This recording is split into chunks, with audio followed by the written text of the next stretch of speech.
The room was stark, white, featureless. The light was unnerving. It had no source, seemed to emanate from the walls themselves. Dr. Elaine Sorensen stood by a sleek metallic table. It was cold beneath her touch. The air hung heavy, pregnant with anticipation. This room, this project, it feels wrong. Elaine stared at the shimmering surface of the table. Her reflection stared back, a ghostly apparition in the sterile light. Her fingers traced the cold metal, her mind a whirlwind of doubt and trepidation. The sharp click of heels on the polished floor announced the arrival of Colonel Jonas Grayson. His presence was commanding, a figure of authority and discipline. Every step he took echoed with a sense of purpose, a man on a mission. The room seemed to hold its breath as he entered, the air thick with anticipation. Grayson was not just any officer. He was a man who had seen the darkest corners of the world and emerged stronger. His reputation preceded him, a blend of respect and fear. His military bearing was impeccable, his jaw set in a firm line. Years of rigorous training and countless missions had sculpted him into a paragon of discipline. His eyes, sharp and unyielding, scanned the room, taking in every detail. There was a story behind those eyes, one of battles fought and victories hard won. The weight of responsibility rested heavily on his shoulders, but he bore it with unwavering resolve. He moved with an air of purpose, his eyes reflecting the urgency of his mission. Each stride was measured, each movement deliberate. The briefing room was filled with an intense atmosphere, the gravity of the situation palpable. Grayson knew that every second counted and there was no room for error. His mission was clear, and failure was not an option. Dr. Sorensen, is the system ready? The question hung in the air, heavy with expectation. Grayson's voice was steady, but there was an undercurrent of urgency. The stakes were high, and he needed answers. The lab was a hive of activity, technicians working tirelessly to ensure everything was in place. The technology they were dealing with was cutting edge, and there was no room for mistakes. Colonel, I still have reservations. Dr. Sorensen's voice was tinged with concern. He was a man of science, driven by logic and reason. The ethical implications of their work weighed heavily on his mind. He knew the potential consequences of their actions, and it was not something he took lightly. The debate in his mind was relentless, a battle between duty and morality. The human mind is not a toy to be manipulated. Sorensen's words were a stark reminder of the gravity of their work. The brain was a complex and delicate organ, and tampering with it was fraught with risks. The imagery of brain scans and models underscored the intricacy of their task. Sorensen's concern was not just for the success of the mission, but for the ethical boundaries they were pushing.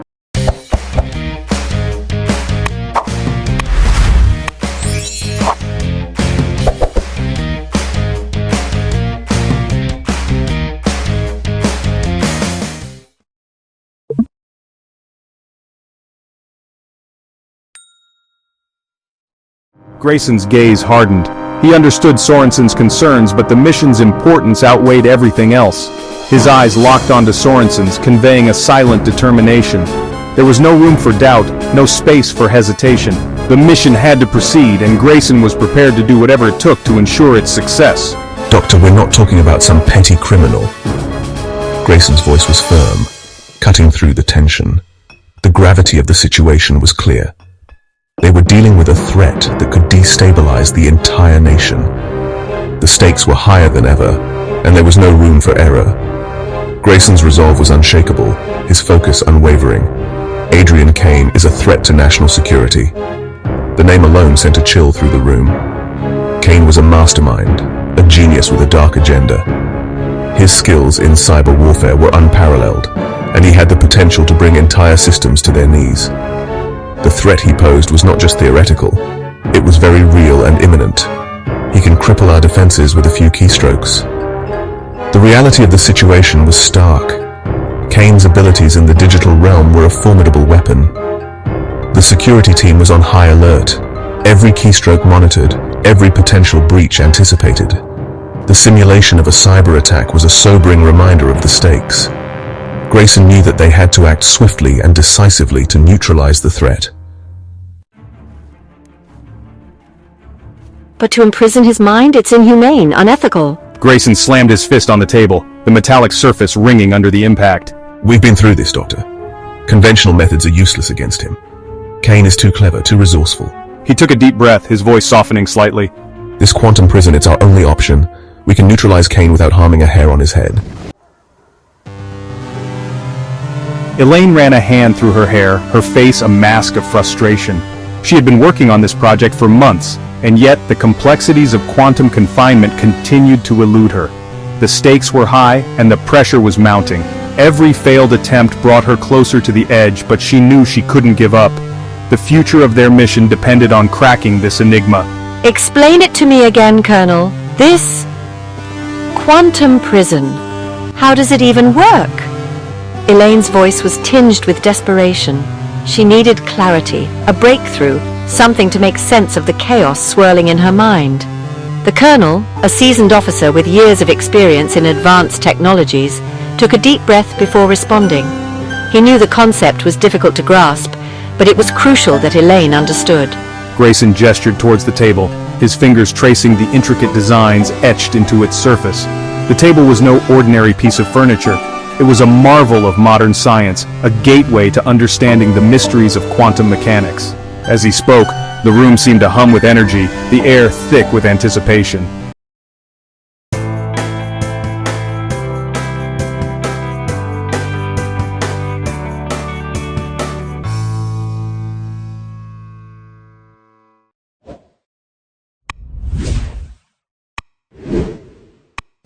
It's all about quantum entanglement, Doctor.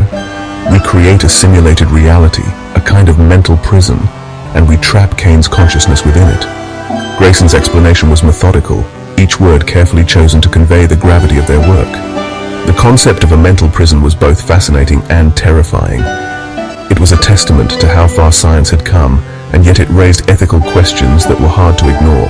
As Grayson spoke, faint, intricate patterns began to shimmer and glow on the metallic table's surface, hinting at the complex technology at work.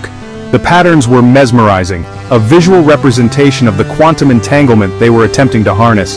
Elaine watched in awe, her frustration momentarily forgotten as she marveled at the beauty of the science before her. Time moves differently within the simulation. What seems like years to Kane could be mere minutes in the real world. This temporal distortion is a key aspect of the quantum prison. It allows us to manipulate the perception of time, creating an environment where we can control the duration of Kane's confinement.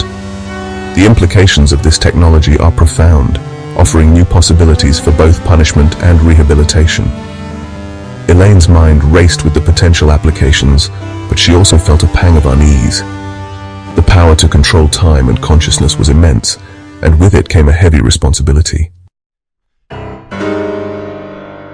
You're saying we'll be holding him prisoner in his own mind? For years? It's not torture, Doctor.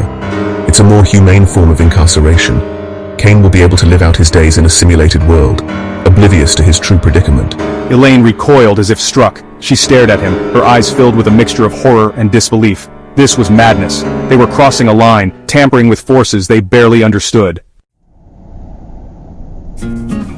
How can you be sure he won't realize it's a simulation? The human mind is incredibly complex and unpredictable. Even the most sophisticated systems can sometimes fail to account for every nuance of human thought and emotion. What if he starts to notice inconsistencies, small details that don't quite add up? What if he begins to question the reality around him, to see through the illusion we've so carefully constructed? The system is designed to adapt. It's not just a static environment, it's a dynamic, ever-changing landscape that evolves based on his actions and reactions. The AI monitors his every move, every decision, and adjusts the simulation accordingly. It's like a living organism, constantly learning and growing, ensuring that he remains immersed and unaware of the true nature of his surroundings. It analyzes the subject's psyche, creates a tailored reality that caters to their deepest desires, their darkest fears. By understanding his innermost thoughts and emotions, the system can craft scenarios that feel incredibly real, tapping into his subconscious to keep him engaged. It's a delicate balance, a dance between reality and illusion, designed to keep him from ever suspecting the truth.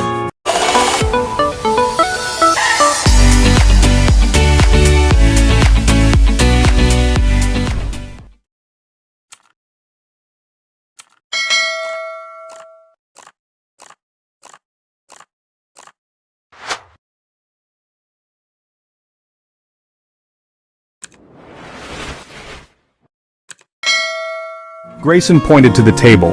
The surface shimmered, revealing a complex array of data and holographic projections. Each element represented a different aspect of the simulation, from environmental variables to psychological triggers. It was a masterpiece of technological ingenuity, a testament to the power of human creativity and innovation. In Kane's case, we've crafted a scenario where he's a renowned security consultant, his skills tested against impossible odds. Every challenge he faces, every obstacle he overcomes, is meticulously designed to keep him engaged and focused. It's a high-stakes game, one that pushes him to his limits and beyond, ensuring that he never has a moment to question the reality of his situation. The shimmering patterns on the table resolved into a holographic projection of a man. It was a perfect likeness, down to the smallest detail, a digital representation of Adrian Kane. The hologram moved and spoke, interacting with the environment in real time, a seamless blend of technology and artistry. He sits calmly in a virtual office, his fingers flying across a keyboard. The room around him is a blend of the familiar and the futuristic, designed to keep him comfortable yet constantly challenged. Every keystroke, every decision is monitored and analyzed, feeding back into the system to refine and enhance the simulation. This is Adrian Kane, trapped within the quantum prison. Unbeknownst to him, his every move is part of a grand experiment, a test of the limits of human perception and the power of technology. As he navigates the labyrinth of his simulated reality, the question remains, will he ever discover the truth, or will he remain forever lost in the maze we've created? The hologram flickered, revealing a close-up of Kane's face. He was engrossed in his work, his expression calm, almost serene. It was hard to believe this was the same man who had threatened to bring a nation to its knees. He seems peaceful. He's living his fantasy, unaware that every challenge he overcomes, every victory he achieves is nothing but an illusion. But what about the anomalies? Elaine pressed, her scientific curiosity battling with her growing unease. The reports of subjects becoming aware of the simulation? Grayson's jaw tightened. Those were isolated incidents, design flaws that have since been rectified. He placed a reassuring hand on Elaine's shoulder. This iteration of the quantum prison is flawless, Doctor. Kane won't suspect a thing. The air crackled with an unexpected energy. The holographic image of Kane flickered, his serene expression replaced by a look of confusion, then dawning realization. What's happening? Elaine exclaimed, stepping back from the table. I don't know. Grayson muttered, his eyes fixed on the shifting image. The system, it's... Kane looked up, his eyes meeting theirs with unnerving intensity. He smiled, a slow, chilling smile that spoke of secrets and shadows. Kane's voice echoed through the room, a disembodied whisper that sent shivers down Elaine's spine. Hello, Doctor. Colonel, I believe we have much to discuss. Panic welled up inside Elaine. It was impossible. Kane shouldn't be aware of them, of the simulation. Shut it down now. Grayson barked, his voice laced with fear.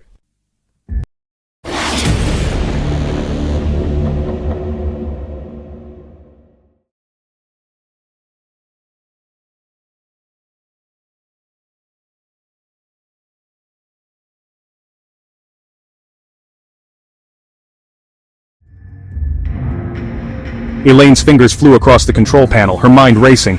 She had to isolate Kane's consciousness, sever the link before he could do any more damage. It's no use. You cannot contain what you do not understand. The lights flickered, the room plunged into momentary darkness. When they came back on, Kane's image was gone, the table once again a blank reflective surface. Elaine slumped back, her heart pounding in her chest. They had contained the breach for now, but at what cost? He knows he's trapped. Grayson stared at the table, his face ashen. They had opened Pandora's box, unleashed something they couldn't control, and Elaine feared they had just given a dangerous mind the key to ultimate freedom.